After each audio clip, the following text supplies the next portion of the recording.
semakin nyata ku rasakan. Kaulah Bapa-Ku yang baik, penuh karunia. Ku bersyukur selalu kepadamu, Bapa. Kaulah Bapa kami yang baik, Tuhan. Kaulah Bapa-Ku yang baik, sangat ku cinta. Kasih-Mu padaku semakin nyata. Kasih-Mu buat setiap kami semakin nyata kami rasakan, Tuhan. Biar lewat tema bulan ini, Tuhan, kami bisa masuk ke dalam kedalaman lebih intim bersama dengan Engkau, Tuhan.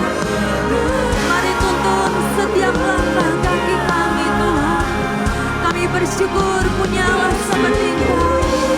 Kami bersyukur punya Bapa seperti Engkau, Tuhan. Bapa,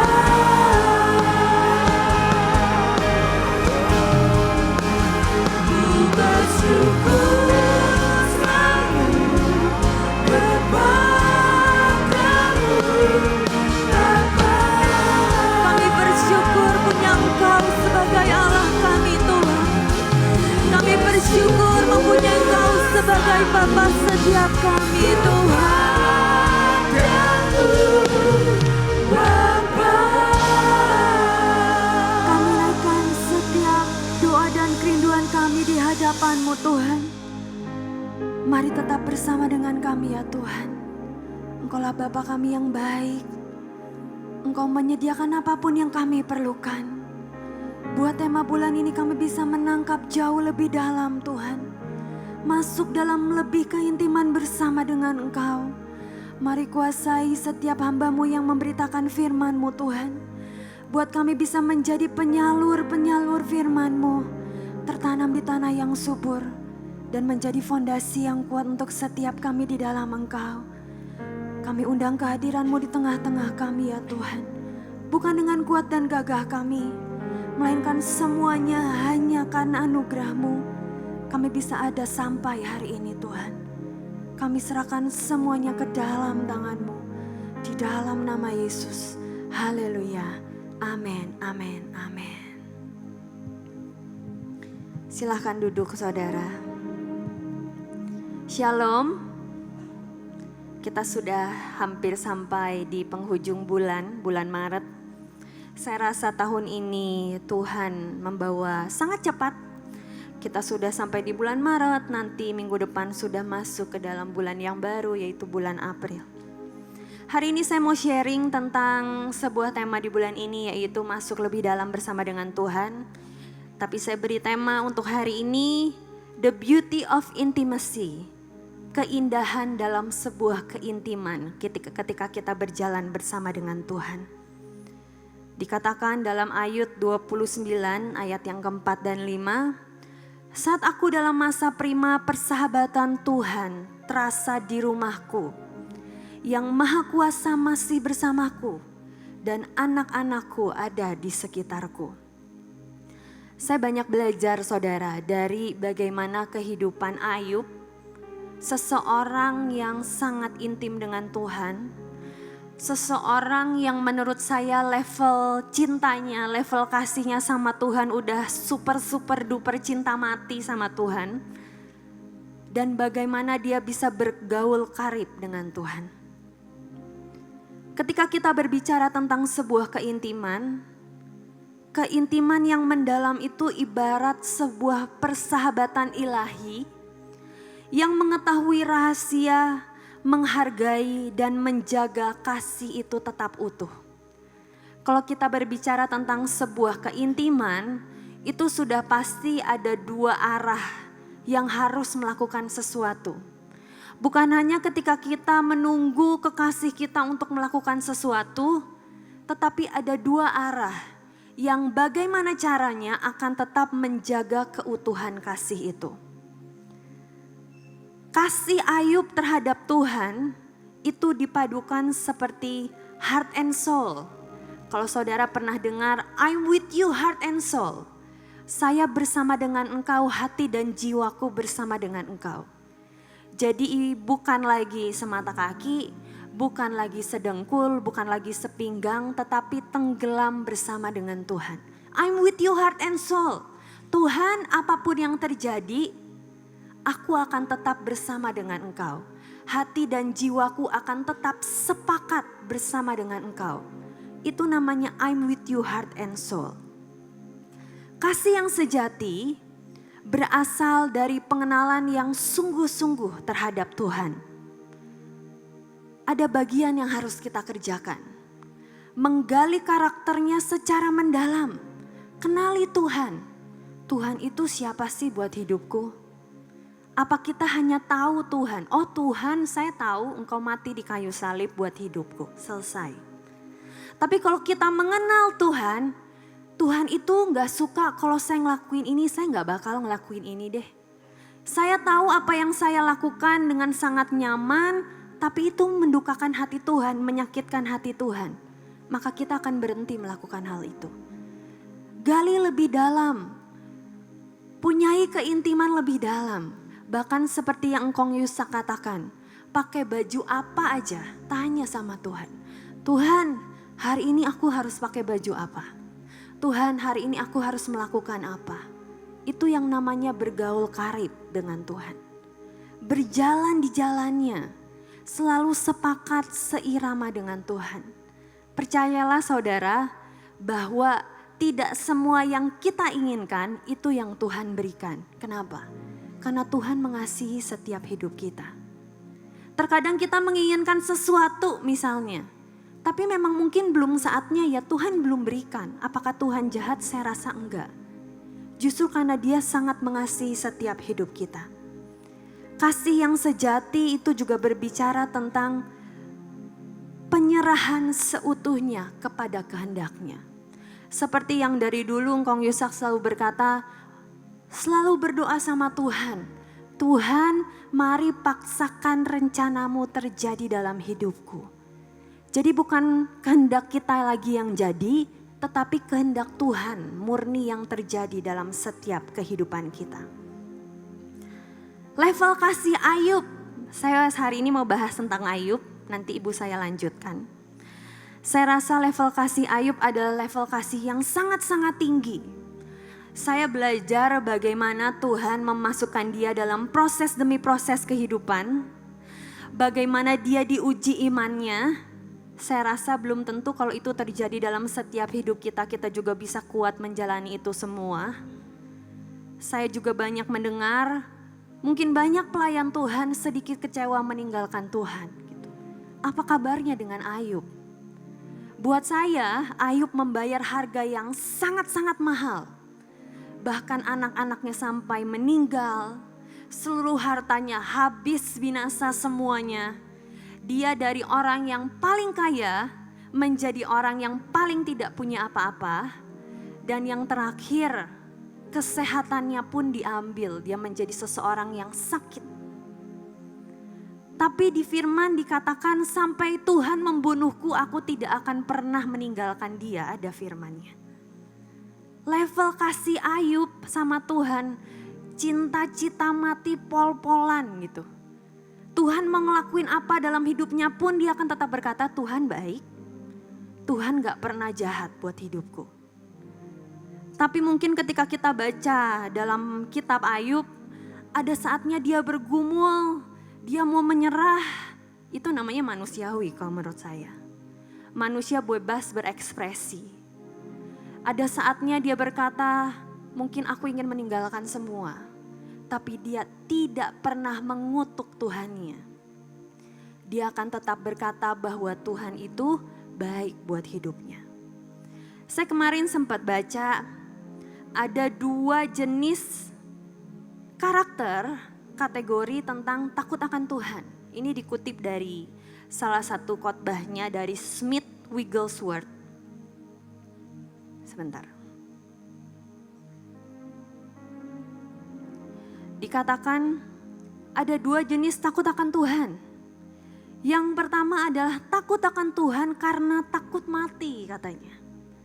Jadi kita datang mungkin ke gereja, kita tahu Tuhan Yesus sebagai Tuhan dan Juru Selamat, tapi karena takut mati masuk neraka. Apakah itu kasih yang sejati? Saya rasa enggak. Saya berdoa tidak ada di tempat ini. Tapi jenis yang kedua adalah ketika kita takut akan Tuhan, karena kita menghormati dan menghargai kehadirannya dalam setiap hidup kita. Kita tahu Tuhan Yesus sudah melakukan sangat banyak buat setiap kita. Ini saatnya kita mengembalikan yang terbaik buat Tuhan. Ada kasih yang utuh ketika kita berbicara akan keintiman akan Tuhan. Ketika kita belajar tentang Ayub, saudara, saya menemukan sebuah kunci. Ayub ini punya kedalaman sama Tuhan dan bergantung sepenuhnya dengan Tuhan. Kita mau sama-sama buka dari Ayub pasal yang pertama, ayat yang ke-6, boleh minta tolong ditampilkan sampai ayat yang ke-12. Ayub 1 ayat 6 sampai 12. Saya bacakan. Pada suatu hari datanglah anak-anak Allah menghadap Tuhan, dan di antara mereka datanglah juga iblis. Maka bertanyalah Tuhan kepada iblis, dari mana engkau? Lalu jawab iblis itu kepada Tuhan, dari perjalanan mengelilingi dan menjelajahi bumi. Lalu bertanyalah Tuhan kepada iblis, apakah engkau memperhatikan hambaku Ayub?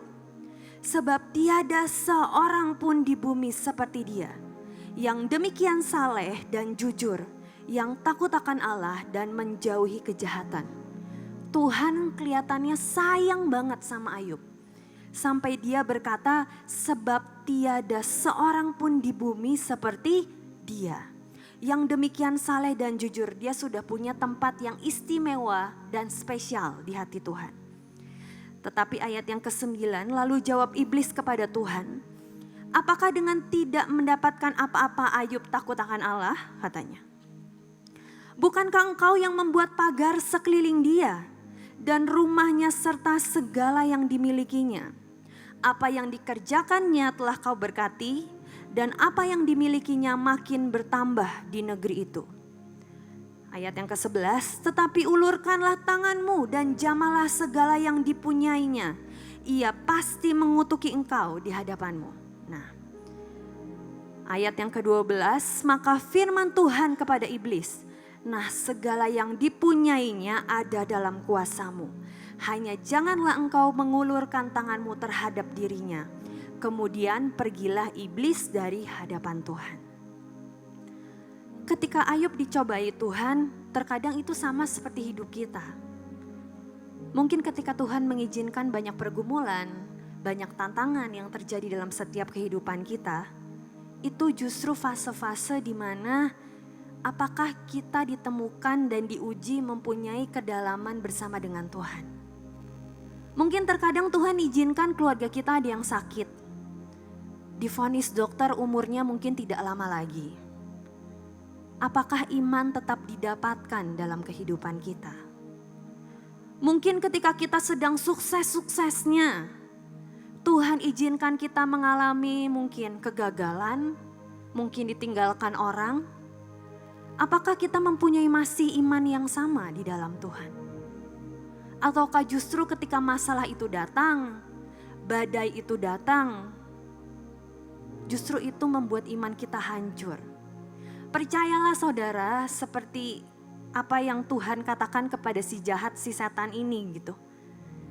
Tuhan aja rela kekasihnya untuk dicobai karena dia tahu dengan sangat jelas Ayub tidak akan berpaling daripada Tuhan. Apalagi hidup setiap kita. Tuhan sudah menggariskan yang terbaik buat setiap kita. Saya percaya Tuhan sangat percaya bahwa setiap kita mampu melewati pergumulan, mampu melewati proses kalau Dia izinkan proses itu datang buat setiap hidup kita. Saya pernah mendengar sebuah kata-kata menarik. Proses menjadikan seseorang lebih kuat dari sebelumnya. Proses menjadikan seseorang permata di hadapan Tuhan. Tanpa proses, orang itu akan tetap menjadi orang yang sama. Jadi kalau hari ini Tuhan masih memberikan sesuatu yang menggelitik imanmu, yang masih membuat engkau deg-degan, yang masih membuat engkau harus berdoa lebih kencang, tandanya ini saatnya Tuhan sedang mengangkat hidupmu next level bersama dengan Tuhan. Kalau kita loncat ke Ayub pasal terakhir, apa yang Tuhan berikan? Tuhan memberikan jauh berlipat-lipat kali ganda dari apa yang Ayub punya sebelumnya. Karena apapun yang Ayub lakukan, itu menyukakan hati Tuhan.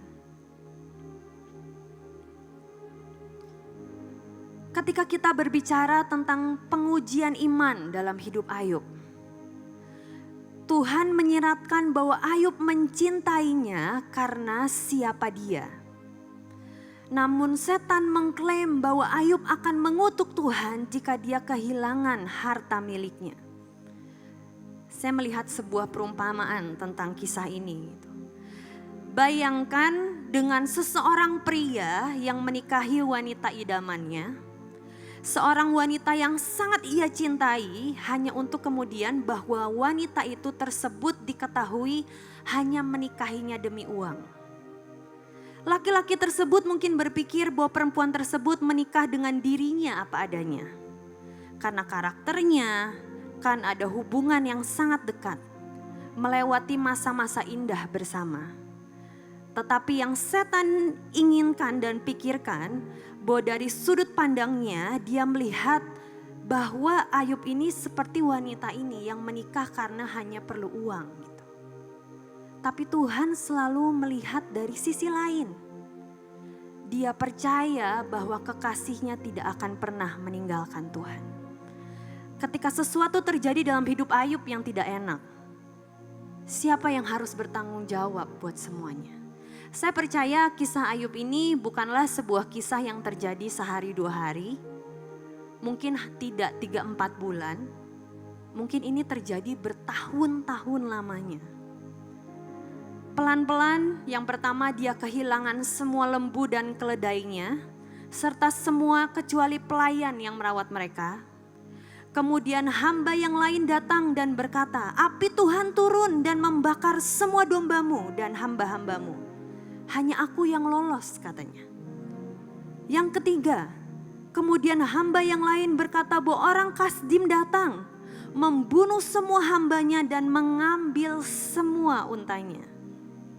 Yang keempat, kemudian tragedi terburuk ini seorang pelayan lain masuk dan berkata bahwa semua anaknya sedang berkumpul.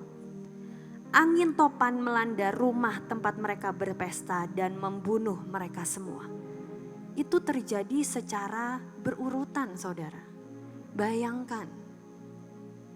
Tapi respon Ayub yang saya hari ini mau bahas. Dia kembali ke dirinya sendiri.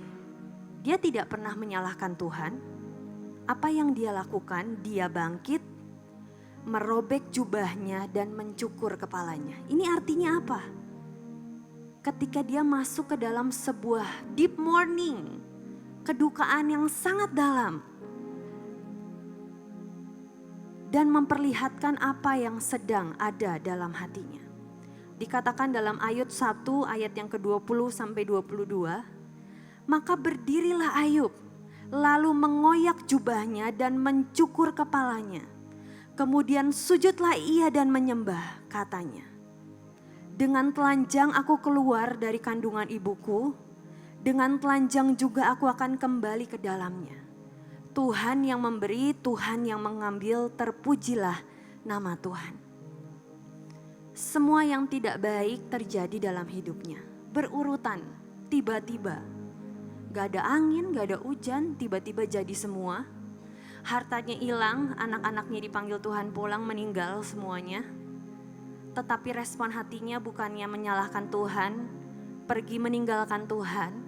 Tetapi respon hatinya tetap memuji dan menyembah Tuhan.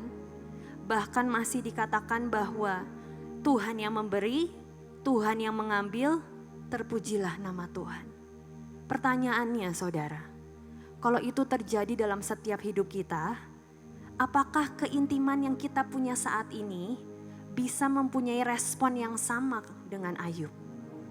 Ataukah justru ketika kita mengalami hal yang mirip, kita justru berkata bahwa Tuhan jahat, yang tadinya pelayanan jadi gak pelayanan, yang tadinya pergi ke gereja sangat rutin, rajin, tiba-tiba langsung gak datang, meninggalkan Tuhan dan berkata bahwa Tuhan jahat buat keluargaku, Tuhan gak baik buat keluargaku. Justru Tuhan sedang menunggu di akhir dan sedang cheering on you. Ayo, kamu pasti bisa. Sedikit lagi sampai nak, aku memberikan yang jauh lebih besar dari yang engkau punyai sebelumnya. Tapi sekali lagi saudara, respon hati menentukan langkah ke depan dari jalan hidupmu. Jadi seperti Ayub, jangan mengambil respon yang salah, tetapi seperti Ayub, ketika semua terjadi yang tidak enak, justru kembali datang bersama dengan Tuhan. Lalu tidak berhenti di situ, setan kembali dan dia tidak percaya kalau Ayub mempunyai iman yang kuat. Dia diuji dengan masalah yang lain, dikatakan Ayub 2 ayat yang ke-5 sampai yang ke-7. Tetapi ulurkanlah tanganmu dan jamahlah tulang dan dagingnya. Ia pasti mengutuki engkau di hadapanmu. Setan itu tidak pernah menyerah saudara. Maka firman Tuhan kepada iblis, nah ia dalam kuasamu, hanya sayangkan nyawanya. Kemudian iblis pergi dari hadapan Tuhan. Lalu ditimpanya Ayub dengan barah yang busuk dari telapak kakinya sampai ke batu kepalanya. Gak cukup diuji dengan keluarganya dan hartanya habis. Saatnya dia diserang dengan penyakit yang bahkan mungkin dengan penyakit itu dia sudah tidak bisa melakukan apapun. Tapi sekali lagi, apa respon Ayub? Dia tidak pernah mengutuki Tuhan. Bahkan istrinya sekarang cobaan dari orang terdekat.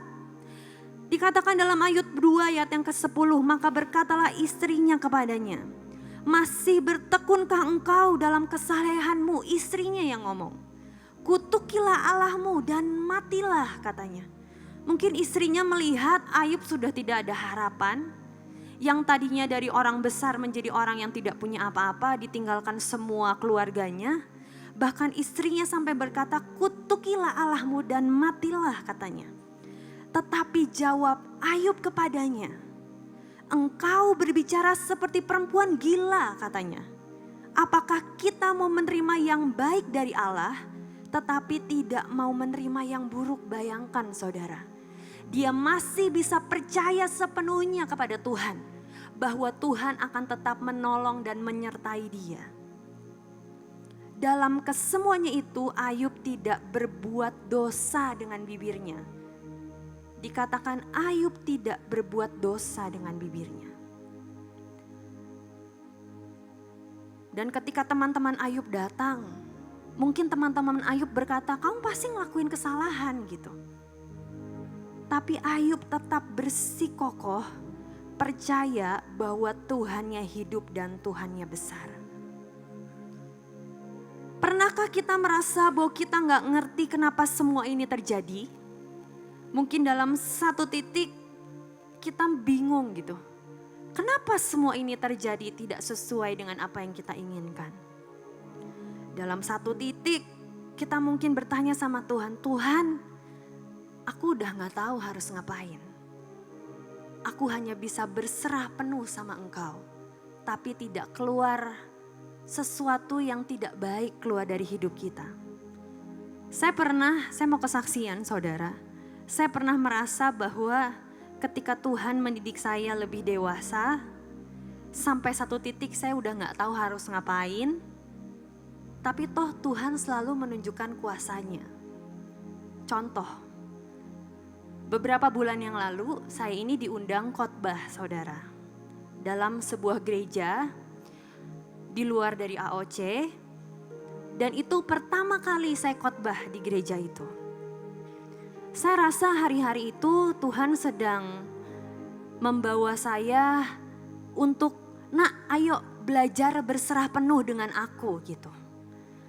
Terkadang mungkin tidak ada harapan yang terlihat di depan engkau, tapi percayalah aku itu akan selalu menyertai, tidak akan meninggalkan gitu. Hari-hari itu sering banget kejadian. Cuman ini adalah sebuah cerita yang, sebuah kejadian yang membuat saya dek gitu. Tuhan tuh benar-benar ajaib ya gitu. Saya diundang sebuah gereja, saya mau khotbah. Saya udah siapin saudara khotbahnya jauh-jauh hari dari rumah. Ibu ini mengirimkan ada 2 tema. Saya ini karena khotbah bersama dengan suami saya sama Derian dan dia mengirimkan 2 tema yang berbeda. Jadi saya kira kebaktian 1 saya, kebaktian 2 dia. Singkat cerita, ketika kita udah sampai di tempatnya, saudara, saya pergi bersama dengan Tina ke sana. Saya duduk di kursi jemaat, tapi dalam hati tuh ada yang berkata, "Ayo lihat warta jemaat," katanya gitu. Pas saya lihat, saya ngomong sama Tina, "Tina, coba lihat warta jemaat. Kalau di gereja seperti ini, pasti pokok firmannya dimasukkan ke warta jemaat," saya bilang. Saudara tahu, waktu saya lihat warta jemaat, tema yang saya siapkan itu adalah tema minggu lalu, saudara, bayangkan. Dan tema hari itu adalah tema yang saya berikan buat Derian. Saya panik sepanik-paniknya, bayangkan. Dan itu jeda ke saya khotbah cuman setengah jam. Karena saya datang ke sana, saya ikut puji-pujian dan saya langsung harus khotbah. Saya merasa bahwa saya tidak boleh terlalu terlihat panik. Saya harus persiapan hanya dalam waktu setengah jam. Dan kalau berkhotbah di gereja itu ayatnya harus pakai yang di tema itu, tidak boleh keluar.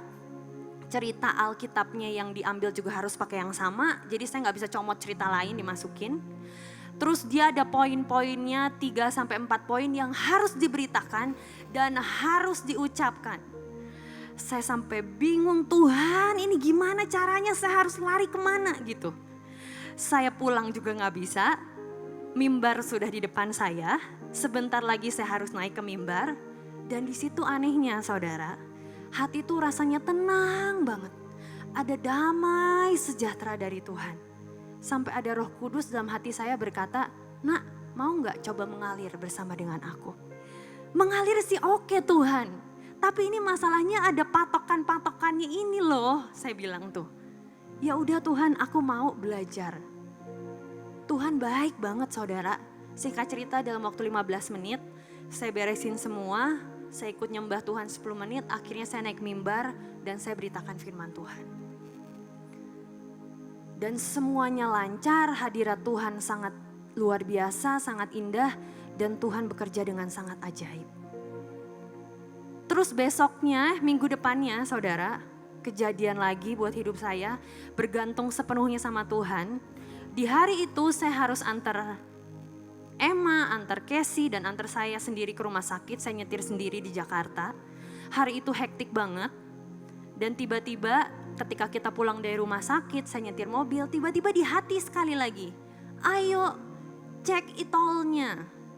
Masih ada nggak saldonya?" katanya. Terus saya mikir gini, nggak pernah loh seumur hidup saya tiba-tiba kepikiran cek e-tol gitu. Saya ngomong sama Gita waktu itu, "Coba dicek semoga cukup," gitu. Singkat cerita saudara, saya udah nyetir sendiri bawa rombongan gitu. Udah sibuk sendiri semuanya. Saya itu ngambil barisan paling kiri gitu. Saya ingat, oh Tuhan kalau paling kiri biasanya ada pegawainya. Sampai-sampai ini saldo kurang ada yang nolongin gitu. Singkat cerita saya ambil paling kiri dan saya tap saudara apa yang terjadi. Saldo saya tinggal 1.500 dan pintu tidak terbuka, bayangkan. Dan di situ Tuhan benar-benar ngajarin, "Nak, bergantung sepenuhnya kepadaku, itu hari demi hari. Dengar-dengaran akan aku." Kalau saya tidak dilatih seperti itu, mungkin ketika Roh Kudus berkata, saya akan berkata bahwa ya udahlah, biasa. Tapi karena kita punya Roh Kudus, kita punya Tuhan dalam setiap hidup kita, apapun yang terjadi, Tuhan tuh udah selalu ingetin dan mempersiapkan setiap kita. Tuhan tidak akan pernah meninggalkan setiap kita. Seperti Ayub. Ayub yang berkali-kali diuji, respon hatinya selalu benar di hadapan Tuhan. Boleh slide-nya ditampilkan? Saya waktu beberapa minggu lalu saya sempat sharing di anak-anak youth, ada KKR anak muda di sini. Dan saya dapat sebuah kalimat yang Tuhan berikan. Don't give up. God is not finished with you. Mungkin ketika kita menjalani perjalanan iman bersama dengan Tuhan tidak selalu mulus seperti Ayub. Khotbah saya hari ini cuma tentang respon hati. Mari ketika kita diuji, punyalah respon hati yang benar di hadapan Tuhan. Karena saya percaya Tuhan belum selesai dalam setiap kehidupan kita. Cerita kita belum selesai. Tuhan sedang berjalan berdampingan dengan kita. Kalau memang sampai hari ini masih terlihat banyak pergumulan, berarti tandanya Tuhan sedang menaikkan level yang baru dalam kehidupan kita. Khotbah ini buat saya juga, saudara. Hidup saya juga tidak luput dari yang namanya pergumulan dan tantangan, sampai hari ini pun masih ada. Tapi ketika saya melihat kata-kata ini, don't give up. God is not finished with you. Next, ada satu lagi. Tuhan tidak pernah menyerah buat hidupmu. Jadi jangan pernah menyerah untuk dirimu sendiri. Mungkin ini kata-kata yang biasa. Tapi saya percaya bahwa ketika kita mengalami sesuatu yang gak enak, rasa menyerah itu ada. Tapi kalau kita memutuskan untuk tidak menyerah di hadapan Tuhan, percayalah Tuhan juga tidak pernah menyerah dalam setiap hidup kita. Jadi punyailah persahabatan ilahi dengan Tuhan. Keindahan berjalan dalam keintiman dengan Tuhan. Ketika kita memutuskan untuk masuk lebih dalam bersama dengan Tuhan, menyelam bersama dengan Tuhan, sudah dipastikan ada ketenangan yang dari Tuhan. Kalau Derian waktu itu sharing di mana ya? Di Solo. Dia bilang dulu dia belajar diving. Kalau di permukaan ribut banget katanya. Seperti hidup kita ketika kita belum masuk ke dalaman bersama dengan Tuhan, mungkin terlalu banyak bising, keributan, masalah dan lain-lain. Tetapi ketika dia belajar coba diving masuk ke kedalaman 10 meter, 15 meter, hening semuanya, tenang. Sama seperti hidup kita di hadapan Tuhan.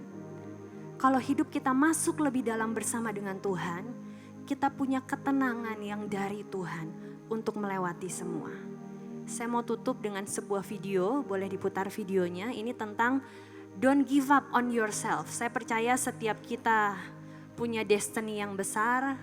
Saya percaya setiap kita punya rencana yang besar di hadapan Tuhan.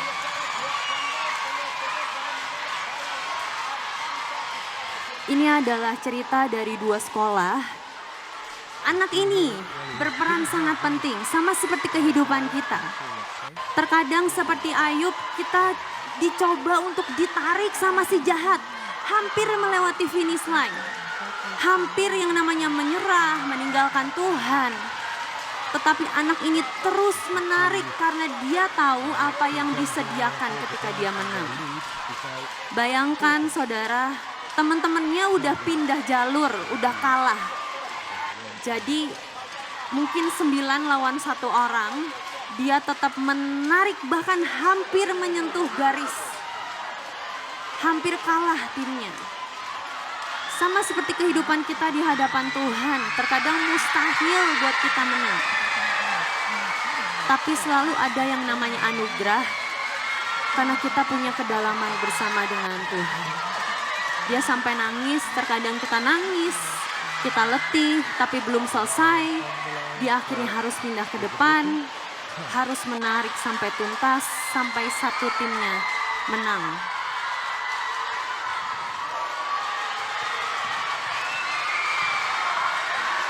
Ada saatnya mungkin kita harus sampai terjatuh, sampai merasakan hal yang tidak enak. Tapi akhirnya kemenangan itu menjadi miliknya. Saya berdoa di tema bulan ini ketika kita punya kedalaman bersama dengan Tuhan. Mari percaya bahwa Tuhan tidak pernah meninggalkan kita. Tuhan akan selalu bersama dengan kita. Ada lagunya juga, Tuhan tak pernah janji langit selalu biru, jalan selalu rata, tetapi yang Dia janjikan Dia selalu menyertai kehidupan kita.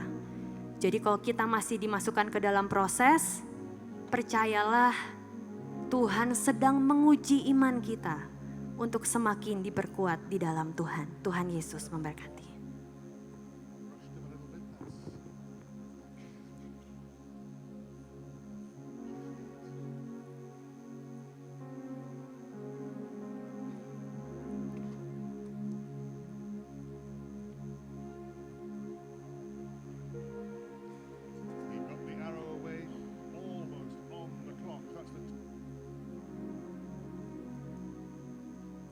Shalom saudara, masih tetap semangat kita mendengarkan firman Tuhan. Kita mau baca dari 1 Samuel 16 ayat 1b. Ya, 1 Samuel 16 ayat 1b. Dikatakan, isilah tabung tandukmu dengan minyak dan pergilah. Aku mengutus engkau kepada Isai orang Betlehem itu, sebab di antara anak-anaknya telah kupilih seorang raja bagiku. Saudara, kalau di terjemahan King James Version ya dikatakan bahwa aku telah menyediakan bagiku seorang raja di antara anak-anaknya. Ya, ada sedikit kata yang ditekankan adalah aku telah menyediakan bagiku seorang raja di antara anak-anaknya. Saudara, kata menyediakan di sini artinya adalah to see the depth, ya, artinya melihat kedalaman. Tuhan melihat kedalaman hati. Saudara, pada waktu itu ketika Nabi Samuel datang pergi ke Bethlehem, ya, dia datang ke rumah Isai untuk mana anak yang Tuhan pilih untuk menjadi raja, ya. Pada waktu itu, ya, Samuel melihat Eliab. Samuel berkata, anak ini yang Tuhan pilih, anak ini sangat terkesan, ya. Tapi Tuhan mengingatkan pada waktu itu kepada Samuel, bukan yang dilihat manusia, yang dilihat Allah. Manusia melihat apa yang di depan mata, tetapi Tuhan melihat hati. Ya, kita mau baca ya dari 1 Samuel 16 ayat 6 sampai 11. Kita baca ya. Ketika mereka itu masuk dan Samuel melihat Eliab, lalu pikirnya, sungguh di hadapan Tuhan sekarang berdiri yang diurapinya. Tetapi berfirmanlah Tuhan kepada Samuel, janganlah pandang parasnya atau perawakan yang tinggi, sebab aku telah menolaknya. Bukan yang dilihat manusia, yang dilihat Allah. Manusia melihat apa yang di depan mata, tetapi Tuhan melihat hati. Lalu Isai memanggil Aminadab dan menyuruhnya lewat di depan Samuel. Tapi Samuel berkata, orang ini pun tidak dipilih Tuhan. Kemudian Isai menyuruh Syama lewat, tetapi Samuel berkata, orang ini pun tidak dipilih Tuhan. Demikian Isai menyuruh ketujuh anaknya lewat di depan Samuel. Tetapi Samuel berkata kepada Isai, semuanya ini tidak dipilih Tuhan. Lalu Samuel berkata kepada Isai, inikah anakmu semuanya? Jawabnya, masih tinggal yang bungsu, tetapi sedang menggembalakan kambing domba. Kata Samuel kepada Isai, suruhlah memanggil dia, sebab kita tidak akan duduk makan sebelum ia datang kemari. Saudara, pada waktu itu ya, Daud tidak ada di tempat itu gitu ya. Daud sedang menggembalakan kambing domba. Tapi pada waktu itu Tuhan meminta kepada Samuel. Samuel minta kepada Isai, adakah anakmu lagi? Ini bukan yang dipilih Tuhan. Gitu ya. Dan pada waktu itu ketika Daud datang, Tuhan pun mengarahkan Samuel untuk mengurapinya. Saudara, dari ayat ini kita mau belajar. Mungkin manusia berkata, mana bisa Daud menjadi raja? Dia seorang gembala domba. Bagaimana dia bisa menguasai sebuah negara, sedangkan dia hanyalah gembala untuk mengurus domba-domba gitu ya. Tapi saudara, yang Tuhan lihat adalah bagaimana Tuhan jatuh cinta kepada hatinya Daud. Tuhan melihat bagaimana Daud sangat mengasihi Tuhan. Bagaimana Daud menanggapi setiap cintanya Tuhan di dalam kehidupannya. Daud memiliki kriteria yang Tuhan inginkan. Tuhan tidak melihat kita. Aku pilih kamu karena pintar, kamu cantik, kamu tinggi, kamu besar, ataupun kamu begini gitu ya. Tapi Tuhan melihat setiap kita. Hati kita bagaimana dalam pengikutan kita kepada Tuhan. Mungkin kita sangat pintar. Mungkin kita sangat aku bisa belajar lebih banyak. Tapi kembali, bagaimana kita mengasihi Tuhan? Bagaimana kita menanggapi? Bagaimana kita datang kepada Tuhan? Dengan datang sebuah cinta kepada Tuhan. Saudara, di dalam Kisah Para Rasul 13 ayat 22. Kisah Para Rasul 13 ayat 22 dikatakan, setelah Saul disingkirkan, Allah mengangkat Daud menjadi raja mereka. Tentang Daud Allah telah menyatakan, aku telah mendapat Daud bin Isai, seorang yang berkenan di hatiku dan yang melakukan segala kehendakku. Saudara, di garis bawahi, seorang yang berkenan di hatiku dan yang melakukan segala kehendakku. Saudara mendengar firman ini, ketika kita masuk ke kedalaman lebih lagi bersama dengan Tuhan, Tuhan sedang membawa kita masuk lebih dalam, lebih dewasa, lebih mengenal Tuhan, lebih mengerti Tuhan. Sehingga kita ditemukan menjadi seorang yang berkenan di hatinya dan melakukan segala kehendaknya. Di dalam Amsal 4 ayat 23 dikatakan apa? Jagalah hatimu dengan segala kewaspadaan, karena dari situlah terpancar kehidupan. Jadi bagaimana keadaan hati kita untuk setiap langkah kehidupan kita ke depannya? Untuk kita mau belajar, yuk benahi hati kita. Yang tahu keadaan hati kita sendiri adalah diri kita sendiri. Apa sih yang masih harus dipatahkan, apa yang masih harus Tuhan dikikis habis ya kita, kesombongan kita, kemarahan kita, iri kita, ataupun keraguan-raguan kita. Kita mau belajar belajar seperti Daud. Dikatakan Daud adalah seorang penyembah. Daud dikatakan adalah seorang penyembah. Saudara, kita mau sedikit bahas tentang Mazmur 23. Dalam Mazmur 23 ini diciptakan oleh Daud bukan dalam keadaan ketika Daud diberkati, ketika Daud baik-baik saja. Tapi Raja Daud menulis Mazmur 23 ini ketika menghadapi pemberontakan dari Absalom, putra sulungnya. Putranya yang dia kasihi, tapi ada sebuah pemberontakan yang dilakukan. Sehingga pada waktu itu Raja Daud menghindar dari Absalom dan meninggalkan kerajaannya.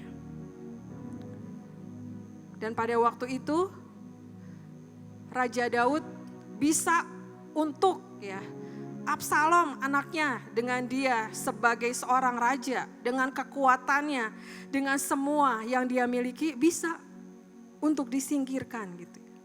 Tapi pada waktu itu Raja Daud keluar dari kenyamanannya dan dia naik pindah ke dalam sebuah padang gurun, saudara. Dikatakan di dalam 2 Samuel 17 ayat 24. Maka sampailah Daud ke Mahanaim ketika Absalom menyerang sungai Yordan dengan seluruh orang Israel yang menyertainya. Dan di tempat inilah Daud membuat Mazmur 23. Ada yang kita bisa tangkap, saudara, dari Daud seorang penyembah. Pada saat tertekan, pada saat keadaan yang mungkin menggoyahkan, Raja Daud lari kepada Tuhan. Dan dikatakan dalam Mazmur 23, dikatakan apa, saudara? Tuhan adalah gembalaku yang baik. Takkan kekurangan aku yang baringkan aku di padang yang berumput hijau. Saudara, bisa enggak Kok dalam keadaan kita tertekan, dalam keadaan kita yang membuat kita dalam kegentaran, kita bisa berkata, Tuhan adalah gembalaku, takkan kekurangan aku. Waktu itu Raja Daud udah merasakan pemberontakan dari anaknya, dia sampai keluar dari tempatnya, pindah ke padang gurun gitu ya. Dan dia menciptakan Mazmur 23. Disinilah saudara, Tuhan sangat mengasihi Raja Daud, di mana cintanya. Dia terus melekat dengan hati Tuhan, terus kejar Tuhan. Apapun yang terjadi, ya Tuhan tolong. Jadilah kehendak-Mu, karena Engkau adalah gembalaku yang baik. Saudara, ada sebuah cerita, saudara. Ya, selama Perang Dunia Kedua, ada anak-anak yang banyak ditawan. Ada anak-anak yang menderita kelaparan, mereka kekurangan gizi. Pada waktu itu mereka dikumpulkan di satu tempat, saudara. Supaya apa? Supaya mereka bisa untuk tidur nyenyak. Mereka bisa untuk makan yang enak gitu ya. Karena mereka kekurangan gizi. Tapi pada waktu itu saudara, ketika malam ya, mereka tidur tetap gelisah saudara. Sampai orang-orang yang menjaga mereka, para dokter bingung. Mereka sudah tidak merasakan dikejar-kejar gitu, sudah tidak menjadi tawanan, mereka sudah mendapatkan makanan yang terbaik. Ternyata ketika mereka ditanya adalah apa? Mereka khawatir. Bagaimana bisa makan besok, gimana caranya katanya. Akhirnya saudara, apa yang dilakukan oleh orang-orang yang menjaga? Ketika mereka tidur, di tangannya dikasih roti saudara. Dan pada waktu itu mereka bisa tidur dengan nyenyak. Saudara, mereka merasakan takut kelaparan. Ketika tidur dengan membawa genggaman roti, mereka bisa tidur dengan nyenyak. Yang Tuhan ingatkan buat setiap kita, saudara, apa? Ketika kita ada kekhawatiran, ketika kita ada ketakutan, ada apapun, ya, yang kita pegang adalah siapa, saudara? Tuhan Yesus dalam kehidupan kita. Jangan lari kemana-mana, ya. Jangan kita punya aku pegang yang ini, ataupun aku kesini. Tapi tetap saudara, larilah kepada Tuhan. Jangan menjadi orang yang gimana ya, udah dikasih tahu tapi punya kebenaran sendiri. Tunggu aja Tuhan berbuat, nanti baru aku balik gitu. Saudara, yang Tuhan rindukan adalah hari ini. Ketika Tuhan sudah menegur kita, nak balik, ayo balik. Ayo responi apa yang Tuhan mau. Jangan menunggu nanti kalau Tuhan kasih tahu lagi baru aku mau balik. Dan kita berada di tempat yang Tuhan tidak suka. Hari ini Tuhan berkata, yuk semua apapun yang membuat kita gak bisa maju. Sebenarnya kita gak nyaman, tapi karena kita gini, aku nanti Tuhan dulu yang beracara baru aku balik gitu. Punya kedewasaan, tahu apa yang Tuhan mau. Dan saudara, dikatakan bahwa penyembahan, Daud adalah seorang penyembah. Bukan hanya puji-pujian yang dinaikkan. Bukan hanya ketika kita di tempat ini memuji dan menyembah Tuhan. Tapi yang Tuhan rindukan adalah sebagai seorang penyembah adalah mari undang Tuhan di dalam semua aspek kehidupan kita.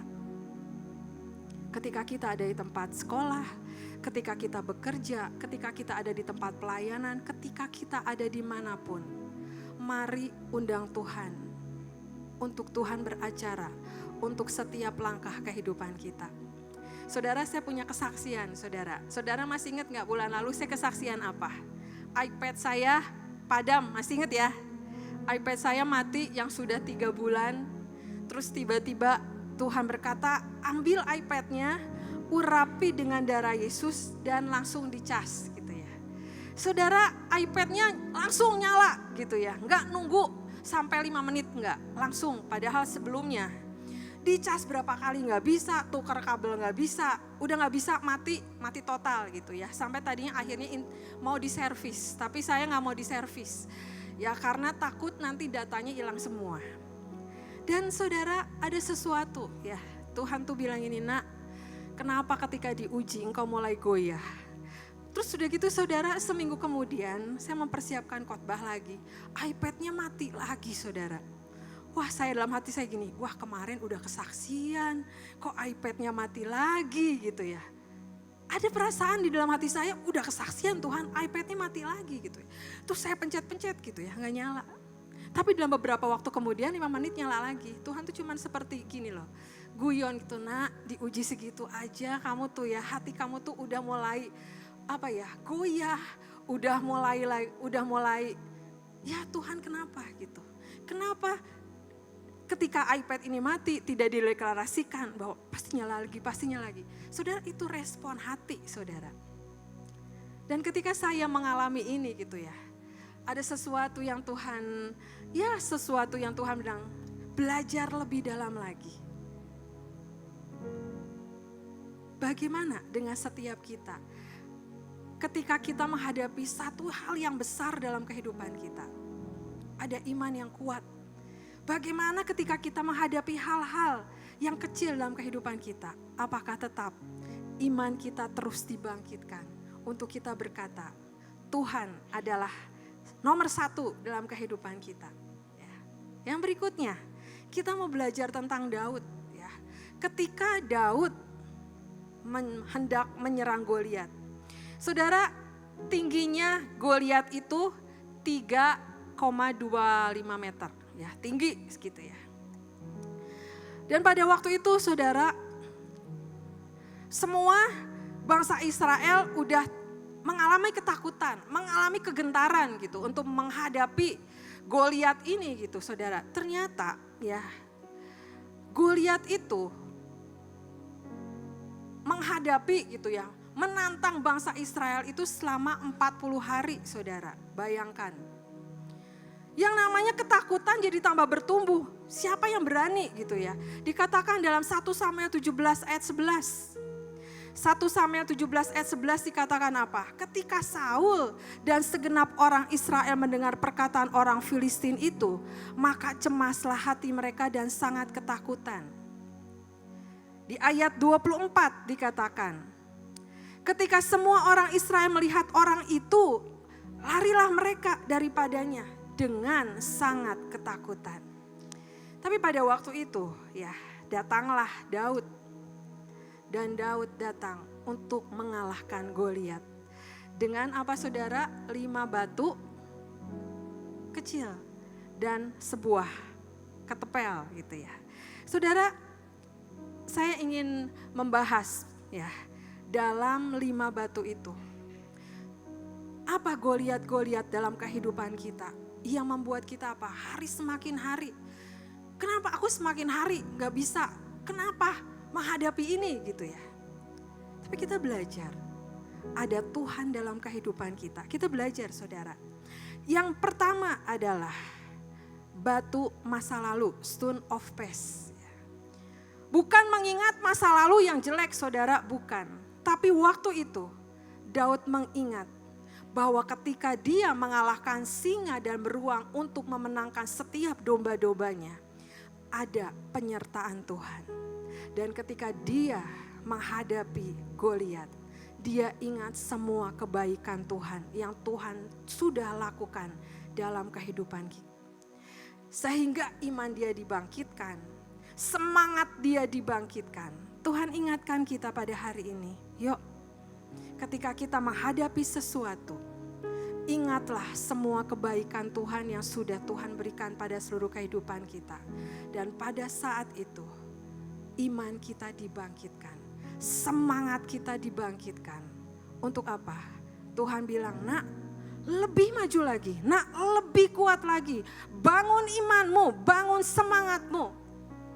Saudara yang hadir di tempat ini, apapun yang saudara alami, mari ingat semua kebaikan Tuhan. Bukan membuat kita menjadi mundur ataupun kecewa, tapi dengan semua kebaikan Tuhan yang Tuhan sudah berikan kepada kita, membangkitkan kita untuk melangkah lebih lagi. Yang kedua, ya, kita belajar adalah stone of prayer. Mari bangkitkan doa kita, saudara. Sebuah ilustrasi, ya. Setiap kita pasti punya handphone, benar nggak? Ya. Setiap hari beraktivitas dengan handphone. Jangan sampai handphonenya ketinggalan, ya. Kalau handphonenya ketinggalan pasti balik lagi gitu. Dan setiap hari kita beraktivitas, ketemu orang, kita bekerja, kita bisnis, semuanya. Dengan mungkin lewat handphone untuk menghubungi orang-orang yang jauh gitu ya. Yang kita butuhkan sehari-hari. Dan Tuhan ingatkan ya, kalau malam saudara, handphonenya perlu dicas enggak? Baterainya kan pasti habis ya, perlu dicas. Dan Tuhan mengingatkan setiap kita juga, yuk setiap kita dengan semua aktivitas kita sepanjang hari, dengan semua apa yang kita alami sepanjang hari, jangan pernah lupa untuk mencas diri kita dengan datang kepada Tuhan. Dengan doa saudara, setiap hari jangan pernah lupa untuk kita punya doa, kita punya saat teduh, kita datang sama Tuhan. Karena dengan sebuah doa membuat kita hari makin hari semakin peka. Membuat kita mengerti apa yang Tuhan rindukan. Ya. Yang ketiga, ya. Stone of priority. Ya. Artinya apa? Batu prioritas. Apa yang menjadi prioritas kita dalam seluruh kehidupan kita? Yang pasti adalah mari Tuhan nomor 1 dalam kehidupan kita. Kita bisa berkata Tuhan nomor 1 dalam kehidupan kita. Tapi bagaimana dengan semua apa yang kita lakukan? Jangan Tuhan dikasih waktu yang sisa saudara. Aku gak punya jam doa karena aku terlalu sibuk. Aku gak punya jam untuk membaca Alkitab karena aku terlalu letih. Mari hari ini Tuhan mengingatkan juga. Disiplinkan kita dengan waktu kita kepada Tuhan. Saudara yang belum membaca firman, ayo baca firman. Saudara yang doanya masih bolong-bolong gitu ya. Hari ini doa, pagi ingat doa, pagi besok bangun kesiangan gitu ya. Ayo disiplinkan kita saudara. Setiap kita punya tanggung jawab masing-masing untuk kita datang sama Tuhan. Ya, yang pertama tadi batu. Untuk mengingat semua kebaikan Tuhan. Yang kedua adalah batu doa. Yang ketiga prioritas kita kepada Tuhan. Yang keempat ya tinggal 2 poin lagi saudara. Stone of passion. Yuk belajar. Gairah semangat yang dimiliki oleh Daud. Ketika pada waktu itu semua orang udah tidak bisa menjauh dari Goliat. Siapa yang bisa mengalahkan Goliat gitu ya. Tapi Daud berkata, aku datang dengan nama Tuhan untuk mengalahkan raksasa ini. Ada sebuah gairah. Ada sebuah semangat yang dimiliki Daud. Saudara yang hari ini, aduh aku udah merasakan kurang semangat, kurang passion. Ayo bangkit hari ini. Bangkit hari ini. Supaya apa saudara? Pengikutan kita sama Tuhan. Bukan sampai di sini. Ya. Tapi pengikutan kita sama Tuhan adalah hari demi hari kita menjalani pribadi demi pribadi. Jangan sampai kita gini, kita punya semangat melayani Tuhan, awalnya cinta mula-mula sama Tuhan gitu ya. Tapi nanti di tengah-tengah saudara, kita punya alasan untuk menghindar dari pelayanan. Ataupun kita punya alasan untuk aku jangan pelayanan dulu gitu ya. Yuk mari bangkit. Setiap waktu kesempatan yang Tuhan berikan.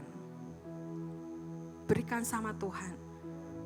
Aku off dulu untuk pelayanan gitu ya. Waktu cuti aja susah saudara. Ini mau off dari pelayanan, saya bilang kalau kamu off dari pelayanan percaya gak akan pelayanan lagi. Karena apa? Sudah menikmati, sudah mau nyamannya gitu. Jadi hari ini saudara yang aku udah passionnya kurang, aku semangatnya kurang, yuk bangkit. Ingat semua kebaikan Tuhan, ingat semua cintanya Tuhan, ingat semua yang Tuhan berikan kepada kita hari demi hari, semua yang terbaik. Yang berikutnya saudara, stone of persistence, batu ketekunan. Ketekunan kita sama Tuhan saudara, ayo dijaga. Apa yang Tuhan rindukan? Kadang saudara mungkin kita berkata, masalah ada, belum ada jalan keluar. Gimana caranya semua menghadapi breakthrough terjadi dalam kehidupanku? Kita menanti janji Tuhan. Tapi kuncinya adalah tetap berdoa dan percaya sama Tuhan. Karena dengan berdoa dan percaya sama Tuhan, dibangkitkan iman kita, dibangkitkan percaya kita. Apa Goliat-Goliat dalam kehidupan kita? Yuk kita bangun 5 batu yang tadi Tuhan berikan, ya, yang dibagikan pada malam hari ini. Mari ingat semua kebaikan Tuhan. Mari bangun roh doa. Tuhan nomor 1 dalam kehidupan kita. Dan cinta, semangat kita dibangkitkan. Dan bangun ketekunan bersama dengan Tuhan. Tuhan memberikan yang terbaik buat seluruh kehidupan kita. Oleh karena itu yuk mari bangkitkan iman percaya kita di dalam Tuhan. Sehingga setiap kita ditemukan oleh Tuhan. Ada perkenanan, ada anugerah, masuk ke dalaman hidup bersama dengan Tuhan. Jangan lewatkan tema bulan ini begitu saja saudara. Tuhan sedang membangun kedewasaan bersama dengan kita, bersama dengan Tuhan. Walaupun mungkin hari-hari ini yang kita jalani, mungkin kok tema kedalaman aku menjalaninya kok ada banyak hal-hal yang harus aku hadapi. Itulah saudara, Tuhan membangun kita untuk dewasa. Kadang kita ingin kita dimengerti. Tapi Tuhan juga merindukan adalah, nah ayo mengerti apa yang Tuhan mau. Biar firman Tuhan hari ini menjadi berkat buat setiap kita. Amin. Terima kasih Tuhan buat firman yang Engkau berikan. Membangun seluruh kehidupan kami Tuhan. Membuat kami semakin maju Tuhan. Terima kasih Bapak, terima kasih. Kita mau nyanyikan lagu Yesus mendengar lebih dari yang kudoakan. Yesus mendengar lebih dari yang kudoakan. Yesus menjawab lebih dari yang kuharapkan. Dengan caranya di waktu yang tepat, ku kan melihat Dia jadikan semua. Yesus mendengar, Yesus mendengar lebih dari yang kudoakan.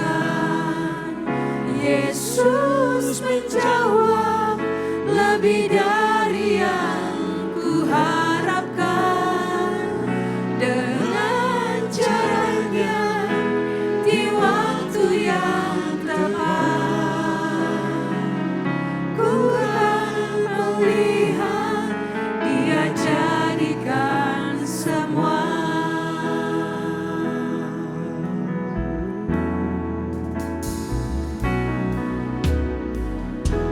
Tak selalu Tuhan menjawab doa, tapi Dia beri yang terbaik di waktu yang tepat. Izinkanlah Tuhan untuk bekerja, yang mustahil menjadi mungkin. Oleh karena apa? Mari kita bangkit berdiri, kita nyanyikan lagu ini. Tak selalu Tuhan menjawab doa, namun Dia beri yang terbaik di waktu yang tepat. Izinkanlah Tuhan untuk bekerja, yang mustahil menjadi mungkin. Oleh karena percaya, Yesus mendengar lebih dari yang kudoakan. Yesus menjawab lebih dari yang kuharapkan. Dengan caranya di waktu yang tepat, ku kan melihat Dia jadikan semua. Mari saudara, pribadi demi pribadi kita datang kepada Tuhan. Mungkin ada di antara kita yang menanti-nantikan janji Tuhan. Mungkin ada di antara kita yang menunggu Tuhan. Semua doaku naikkan Tuhan. Semua adalah waktu yang terbaik. Ketika saat ini Tuhan membawa kita masuk di dalam kedalaman, mari bangkitkan iman dan percaya kita. Bahwa Tuhan tahu apa yang menjadi kerinduan. Tuhan tahu waktu yang tepat untuk setiap kita. Dan ketika kita dididik untuk terus, semakin dekat, semakin lekat, belajar seperti Daud. Sampai Tuhan berkata, inilah orang yang berkenan di hatiku. Mari bangun iman percayamu. Mari bangun iman percayamu. Siapapun engkau pada saat ini, Tuhan melihat setiap hati kita. Bagaimana keadaan hatimu pada saat ini? Yuk perbaiki untuk hidup kita masuk. Yang ilahi Tuhan berikan kepada setiap kita. Ketika kita punya hati kedalaman bersama dengan Tuhan. Ketika kita berkata, Tuhan, rencanamu yang terbaik jadi dalam kehidupanku. Walaupun seolah-olah kita benar-benar ditarik sama Tuhan. Ayo maju. Responi apa yang Tuhan mau. Mari punya respon hati yang tepat. Belajar seperti Daud. Dengan iman dan percaya. Dan punya passion menyenangkan hati Tuhan. Yesus mendengar lebih dari yang ku doakan. Yesus menjawab lebih dari yang ku harapkan. Dengan caranya di waktu yang tepat, ku kan melihat Dia jadikan. Yesus mendengar lebih dari yang ku doakan.